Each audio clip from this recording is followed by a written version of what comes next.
কিছু মানুষ আছে, আপনি যতই ভালো হন, সৎ হন, দক্ষ হন, যোগ্য হন, ডাজেন্ট ম্যাটার, দিন শেষে এরা আপনাকে অপছন্দ করার একটি কারণ খুঁজে বের করবেই।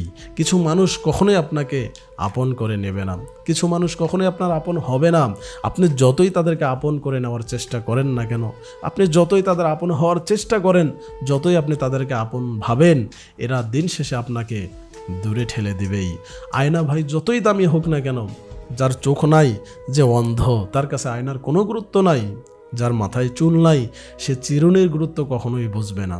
যে কয়লার মধ্যে বসবাস করে, যে কয়লা দেখে অভ্যস্ত, সে কয়লার মধ্যে এক টুকরা স্বর্ণ দেখলেও তার গুরুত্ব সে বুঝবে না। এটাই বাস্তব। দিরাইশাল্লাবাসী শিশির মনিরকে দূরে ঠেলে দিয়েছে। সারা বাংলাদেশের বহু মানুষকে তার পক্ষে কষ্টের পোস্ট আমি দিতে দেখলাম। আমি ব্যক্তিগতভাবেও বহু মানুষকে চিনি যারা শিশির মনিরের এই পরাজয়ে তাদেরকে আমি কষ্ট পেতে দেখলাম। তো সারা বাংলাদেশের দল মত নির্বিশেষে বহু মানুষের জনাব শিশির মনিরের পরাজয়ে তাদের মন ভাঙলেও দিরাইশাল্লাবাসীর মন গলেনি শিশির মনিরের জন্য।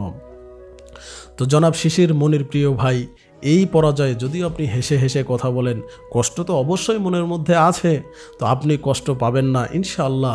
যে দিরাইশাল্লাহবাসী আজকে আপনাকে দূরে ঠেলে দিয়েছে, এরাই একদিন আপনার পথ চেয়ে বসে থাকবে।